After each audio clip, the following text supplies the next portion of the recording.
Bangungot para sa Warriors, nagkasabay-sabay ang problema sa kanilang koponan. At kung di masolusyonan, baka masayang na naman ang isa sa natitirang taon ni Steph sa liga. Sa huling laro nga ng Warriors, nasaktan ng second star nila na si Jimmy Butler. At kalaunan, nakumpirma rin to na torn ACL. Isa sa mga pinakamabibigat na injuries na pwede matamo ng mga players. Dahil matagal-tagal na panahon nga, kakainin na ito sa kanilang career. Si Kai Sotto nga ng Gilas Pilipinas di ba? Until now, hindi pa rin nakakabalik. Kakaisang taon lang yan, ngayon January. Pero sa US naman, asahang mas advanced ang technology nila ron, mas mabilis at mas maliit din si Jimmy kay Kai. Kaya expected na less than a year lang ay okay na ito.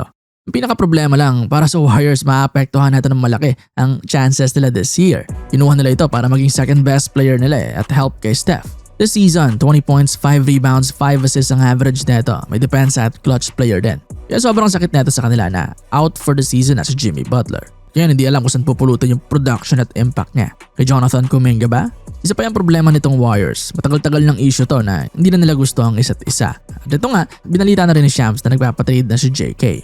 Pero sa nangyari kay Butler, paano kaya maapektuhan na itong plano ng Warriors bago ang trade deadline? Maraming pwedeng mabago to. First, baka mapaisip sila na bitawan pa kaya natin si Kuminga o gamitin na lang natin lalo kailangan natin ng reliable na wing, reliable na forward ngayon. Best season natin ni Kuminga sa liga 2 years ago, 16 points, 5 rebounds na average. Mas matanda at experience na rin siya ngayon. So kung i-keep nila ito, baka hindi nila gaanong indahin yung absence ni Butler. Pero yun nga lang na magsasuffer naman sila sa problema nila sa fit na JK sa team. Yung ISO ball neto, lack ng maturity sa game at nakakagulo rin sa motion offense nila. Another problem, kung ayaw na nga ni Kuminga sa kung paano siya itrato ng coaching staff, ayaw na talaga niyan. At kung babalikin mo man dahil lang na-injured si Butler, kahit nabigyan mo pa yan ng mahabang minutes, nasa isip na niyan yung pinapalaro lang siya dahil sa nangyari. Hindi pa rin siya nakikita ng franchise bilang future star nito. Kung gano'n, nasahan na hindi pa rin ito lalaro ng 100% or hindi siya masaya na maglaro sa team. Kaya siguro ang best option pa rin talaga sa Dubs ay i-trade siya. Pero this time, kailangan yung halos same effect ni Butler na player. At necessarily same ng game pero yung impact na may second star sa team. Ayon sa reports, si DeMar DeRozan yung isa sa napipisil nitong Warriors sa trade talks na pwede naman talaga. Yun lang, kung sakali lang yung laro nito makaka-apekto sa floor spacing ni Steph at ng team. Dahil mas old school na start to mid-range yung game. 19 points a game to this season pero wala pang isang tres kada laro ang nagagawa, 0.8. Although nag-improve yung accuracy niya pero yung volume kasi hindi pa rin enough para makahila ng defenders consistently doon sa perimeter.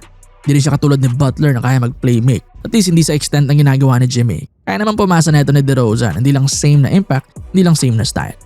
Isa pa, para sa Dubs, next season expiring din to na star kaya parang short term lang na solution to. Kaya mapapaisip sila if sulit ba talaga itong trade or desperate lang talaga sila na matapalan yung butas na naiwan ni Butler.